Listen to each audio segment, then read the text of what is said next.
All right, so I wanted to kind of make a quick, this is completely unscripted, little video on Matpat's video part 3, because I didn't want to make a video on it first, but the more I thought about it, and especially getting into the recording little closet I have going on for the GGY theory video, I do have things I want to say about it, so I want to quickly cover them in this small little session. I should knock it out pretty quickly, because I mentioned this in stream.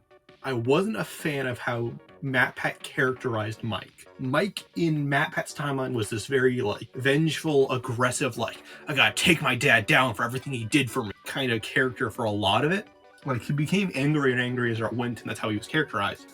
But Mike is very snarky and jokey. That was pretty much completely cut, and I'm not a fan of that. The other thing that kind of bugged me in it was how he completely glossed over the logbook as like for what it represents narratively wise, what it does. Because yeah, he acknowledged that Mike had a logbook he was taking notes in, but he completely ignored the fact that Mike has encountered spirits and interacted with them entirely. Like that was completely delisted from the theory video, and that completely baffled me that it was never acknowledged, the fact that he's talked with Cassidy and the bite victim, which is according to this theory how this would work or play out in this timeline. Like a lot of things I didn't mind. I didn't mind the idea of Mike burning down locations for the most part. The issue is it's contradicted because Springtrap has to be in a Freddy's location, obviously, and it's the one that Mike's been in. So if Mike is burning down buildings, what the hell was Springtrap in when Fazbear Frights found them?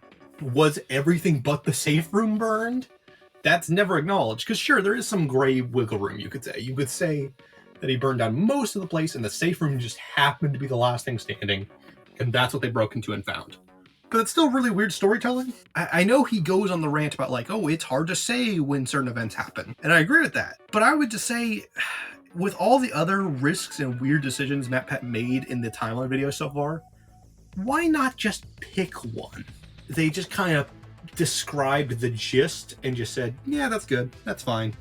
There's a reason I was kind of dumbfounded at the end of it, because I'm like, it felt almost like a filler episode. It was weird, because like on one hand, I was covering information that is necessary to cover, but on the other hand, there was a lot of weird embellished details that don't matter too much, because surprise, the phantoms don't matter that much. Like, you don't need to go over this whole explanation of, oh, he was burning down buildings to get to the phantoms. Like, those aren't as worthwhile explaining as UCN, which is borderline glossed over. Like, he does acknowledge it. He does acknowledge Cassie being more vengeful because their death was more brutal, which is something he set up in part 2.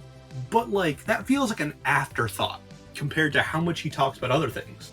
Or I should say they talk about other things, because it's not just Matpat. It's Matpat and Tom, from what we know, and other input writers such as Anne.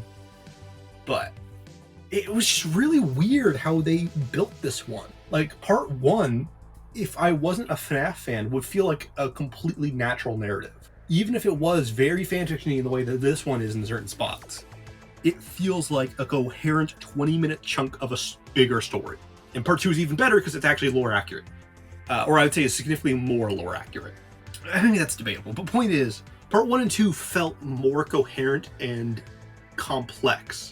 And it felt more dense. It felt worse. It felt a little phoned in a way that's hard to explain. Like, part 2 felt really strong with the voice acting, like how William breaks down and goes crazy. That was really well done and paced and visual. This one doesn't have like anything like that. The visuals are fine as usual. There's a couple odd inconsistencies that bugged me, but everything was fine. But like, the entire episode as a packet is the kind of low point of this timeline so far. I honestly think I might like it less than what part 4 will be, because I guarantee part 4 will be a pretty honest summary of Help Wanted, with implications maybe that Vanessa's a robot or isn't, and then Security Breach will basically be all about Gregory being a robot and Michael being Freddy. That is my prediction of part 4.